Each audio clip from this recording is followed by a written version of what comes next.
Bro, who made this? How dare you? Before I get into today's video, I want to talk about a few things. One, please be sure to hit that like button and subscribe with the bell notifications. I started streaming a lot on YouTube and it has been a blast, but definitely has been a different experience than Twitch. I'm not sure if you've exactly seen what's been happening over there. Yeah. So I'm trying to focus on bringing you the best Kingdom Hearts content here on YouTube, and your support goes such a long way. But can I talk to you about how surprised I am that Kingdom Hearts still finds a way to keep surprising me? I've been doing this for a long time. Lived through years of news, theories, speculations, and much more surrounding the Kingdom Hearts universe. I've seen them make rhythm games canon, and they keep doing wild things like this. And then I sign up for this next saga, kinda being ready for whatever. Cool, Kingdom Hearts Dark Road, another mobile entry that I have no interest in playing. I mean, I played for a bit, but like, this is not what I'm trying to play. So I decided to wait until all the cutscenes were on YouTube. Big thank you to Everglow for putting all of this together. Please go to his comment section right now and like show him some love. Tell him Team Skyward sent you, because like golly, like he is a pillar to the community that we need to praise and just saves us all so much time, and thank you. Anyway, because man, can I tell you, I really did not want to play this all the way through. As someone who enjoys the more action RPG oriented gameplay of the bigger games, it's difficult to imagine the flashiness on a smaller screen with limited graphics. Even then, I thought the graphics and presentation would lead this to be another regular story. It was just a backstory game centered around Xehanort, a character that doesn't even exist anymore, as far as we know of. What could they possibly do to catch my attention? This is one of the best Kingdom Hearts stories of all time, and it's on the phone game, the version where most people didn't play because it is an option feature in another game. How do they keep getting away with this? I need you to know that this video is going to be full of spoilers, so if you haven't seen Dark Road just yet, you definitely want to do that. If you know anything about the Kingdom Hearts series, know that everything that comes out is canon in one way or another, and Dark Road is no different, with telling a compelling story about the past while moving the story forward. Like, Kingdom Hearts hasn't really captured me on a narrative level in a pretty long time, mainly because most of Kingdom Hearts 3's development had tons of re-releases at the time, but I think Birth by Sleep was the last game to really surprise me. There were tons of twists and turns in that game that kept me on the edge of my seat. And seeing the game conclude without an actual happy ending was kind of insane. Not only was it not a happy ending, but they all basically essentially died. But one died, the other one got possessed, and the third one was essentially sent to hell. Remember, this is a Mickey Mouse game, everyone. But aside from that, the Kingdom Hearts narrative has just kind of been dragging me along at this point. While Remind set up some really cool stuff for the future, it was more of just what Kingdom Hearts 3 had to offer. Remind gave us so much more slicker gameplay with tighter controls. The combos are so much more flashy and fluid, and showed what the Osaka team could do. And that's super exciting for Kingdom Hearts in the gameplay department. But nothing in the story area has been really grabbing my attention for the future. Then Dark Road released and reignited this fire back inside of me. For starters, it's a self-contained story focused on young Xehanort after he departs from the islands. He's studying under a Keyblade master known as Odin with a handful of classmates, including Ericus. After Baldur, an upperclassman of Master Odin, doesn't return, Odin sends Xehanort, Ericus, and a plethora of other dead bodies to go find him. From this point on, Xehanort and Co travel around Disney Worlds to find their lost classmates. And that's basically the gist of it. Pretty normal for a Kingdom Hearts story, but holy heck, they got me good. I just want to talk about Baldur and how, like, this is the saddest thing ever. I mean, there's tons of sad Kingdom Hearts characters, don't get me wrong, but to have your sister die during her Mark of Mastery exam, to the hands of a fake Maleficent, and the grief to manifest into darkness itself over a slow period of time. They even have this montage where you see the dark thoughts start taking him, the shadow in the background growing larger and larger with each cut to black. It's one of the ways darkness has been manifested within a single user, and through Kingdom Hearts, most darknesses have manifested in others, creating the Heartless, or it's been used as a way to host people and their bodies. But to see the darkness come out of someone's own thoughts, to see the depression slowly start to take him, it was something else and pretty relatable. Kingdom Hearts hits the nail right on the head this time instead of trying to be vague. It reminds me of how they handled Aqua's trauma at the hands of the Realm of Darkness. This time it goes even further, pushing Baldur to be the final antagonist of the game. It's phenomenal, and the game is full of quality moments like this. Not only is the story solid, but I'm such a huge fan of these character designs. The 2D games have always had solid designs, and bringing them to life in this art style is obviously much easier than building them into an entire 3D model. But I really hope we get to see the full roster of characters from Dark Road in full Kingdom shader. For example, outside of Xehanort, we don't really get a lot of dark-skinned characters in the series, so to see Vidar, I'm sorry if I'm messing that up, be one of the driving factors of this entry, and he also happens to have one of the dopest designs, it just makes me so happy. Also, Sigrun marks the debut for a female female Keyblade wielder with a little bit of meat on her bones. While most of the female characters in the series are skinny legends, it's so cool to see this. And I hope they all get the full Kingdom Shader treatment in a cutscene or something. Maybe not anything more, because, you know, they're all dead. Remember that feeling of seeing Ephemer for the first time in back cover? I imagine I'd get that same feeling with the upperclassmen. Then the Disney stuff. I need to talk about the Disney stuff.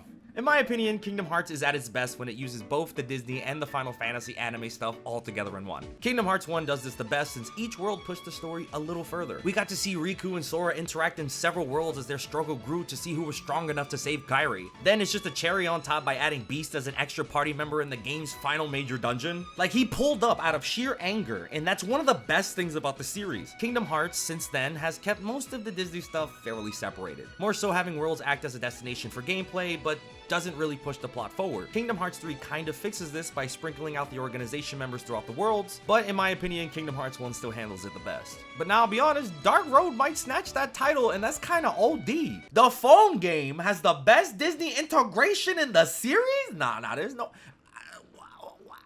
Whoa. Every single world visit pushes the plot forward in a meaningful way or adds more context to the lore. For example, the Underworld is a location we see in Kingdom Hearts Dark Road. In Kingdom Hearts 2, this is a location where you can participate in cups. It's a fun mandatory world that gives us another grand Hercules and Sora adventure. In Kingdom Hearts Dark Road, the Underworld is used as a location to talk to the deceased upperclassmen for more information about their fates. It's also where Balder's younger sister jumps inside of Xehanort's heart to save him from the wrath of her grieving brother. It's also the area where we, the player, discover that Braggy is also Lushu. I don't know how I did not make that connection. Brag, like, am I dumb? Oh my goodness. This all happens in the same world as this. Oh, right.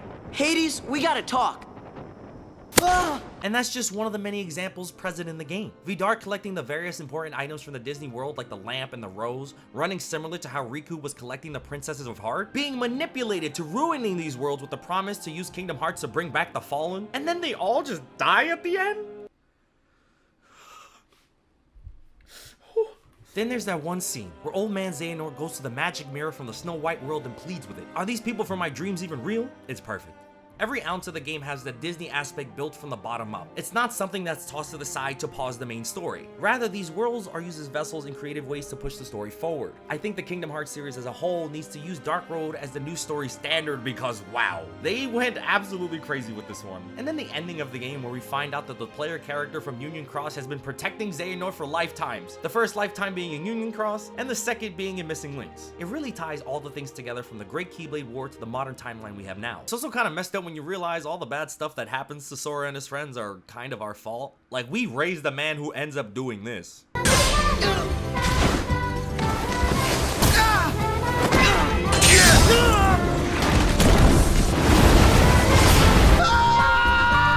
And it makes me sad because this is one of the best stories in the series, but it's so inaccessible. And I don't mean that you can't play it. In fact, you can download the offline version right now and play from start to finish. And I imagine most of you have smartphones, probably watching this video on a smartphone right now.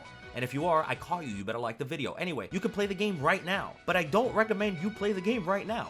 Or really ever, because it's just not that fun. I mean, it's a pretty simple phone game with basic art style and combat, but after a while, you kind of get the gist of it, and the gameplay more so becomes filler to the actual plot. In fact, you could have the gameplay itself with its own auto button. If you're really set on experiencing the game yourself, you can totally do that. But by watching the cutscenes online exclusively in this case, you're totally valid. At least with the other non-mainline games, I can say something positive about their gameplay.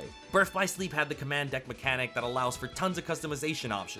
Days added new areas and locations to previously visited Kingdom Hearts worlds. Dream Drop.